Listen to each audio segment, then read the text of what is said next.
You know I'm trying to get work done. Well, all you want to do is play, don't you? Don't you, boy?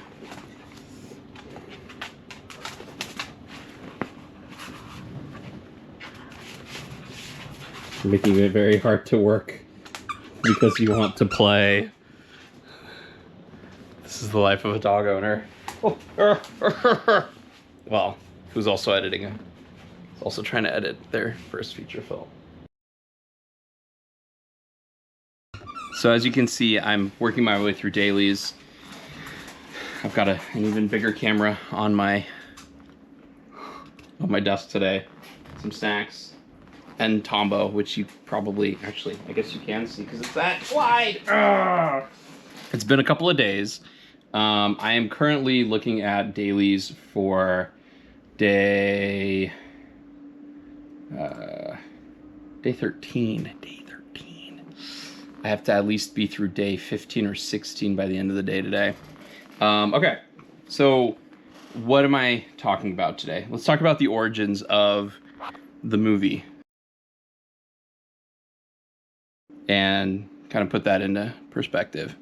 So the idea for the movie came about because me and a lot of my friends at UCI wanted to make a feature film. Some still friends, some ex-friends.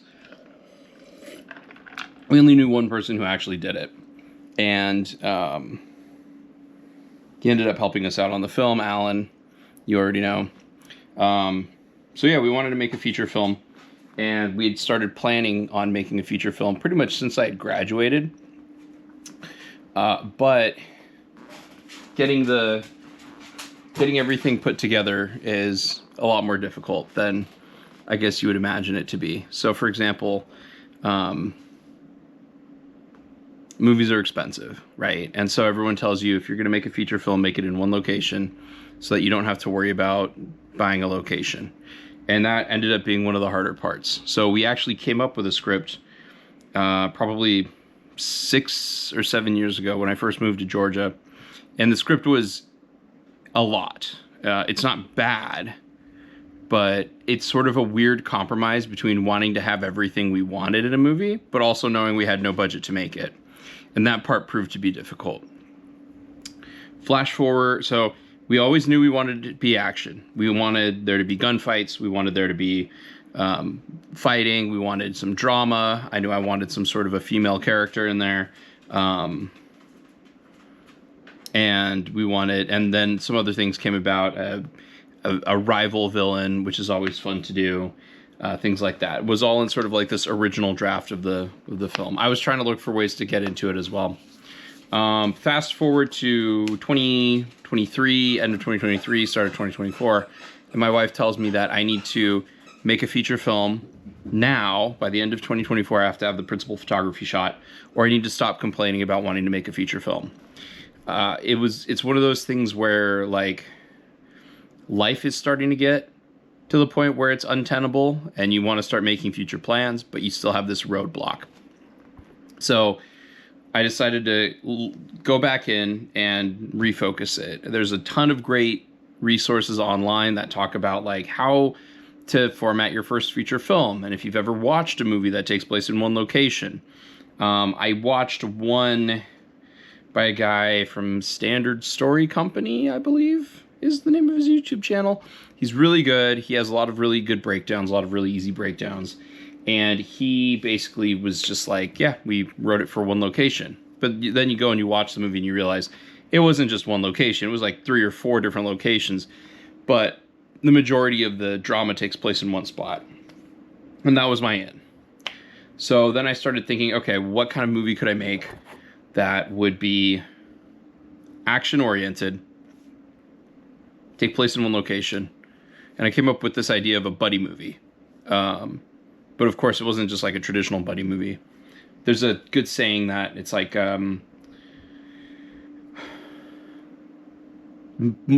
if you give an idea, if you share just like the broadest form of an idea, everyone will have a different interpretation of that idea. So I think a good example of that is like, if you watch Mean Streets and then watch As Tears Go By, like there is kind of a weird path to it, but you wouldn't think those movies are the same. However, Wong Kar-wai, when making As Tears Go By, he was heavily influenced by Mean Streets. So if you give the same prompt to multiple people, I think they did this on Project Greenlight, where they give the same script to multiple people, see how those different people shoot the script. And so that was kind of the end, was like, okay, buddy movie. What's my version of a buddy movie? What does it have to deal with? How many characters are needed? Can I cut down on the characters? And then you write the script and you send it out, and you then, I mean, people might hate this word now, maybe it's like overdone, but you just do iteration after iteration. You iterate the script until you get it to about as good as you can get it. And the way you iterate the script is you send it off to people you trust, who are able to give you really good feedback and are able to tell you, this is working, this isn't working. That's all you really need to know. This is working, this isn't working. They're welcome to give you suggestions. Sometimes those suggestions are helpful, sometimes they're not. But find people who are able to give you good suggestions. Or, I'm sorry, find people who are able to tell you this is working and this isn't. Because if it's not working, but you still want it, you might have to go back in the film, figure out what's not working or what is working. And that happened a couple of times on this. There were a couple of characters that I eliminated. There were a couple of characters that I wanted to keep, but I had to keep tweaking and tweaking and tweaking. And it sounds easy when you say it that way, but every single major decision, every single minor decision for that matter, requires so much work, right? So like your main character, you might already know exactly what your main character thinks, how he feels, how he acts. You write it all down and your main character is fine, but everyone else sucks because you're so focused on the main character. So then, for example, for me, all of the side characters, we got cut off. All of the side characters and the other characters, they all had a lot of work to do. The second lead was annoying to work with. Like, he was not a good character. He needed to be fleshed out. He needed to be more likable.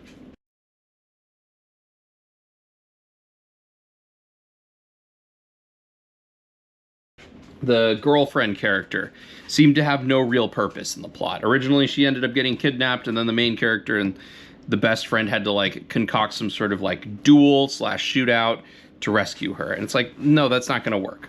So then I had to figure out another out for her. And I wrote so much backstory for her. I had to go through so much just to try and get her to a place that her story ended up spiraling out of control. And you have to find ways, and I had to find a way to bring it back.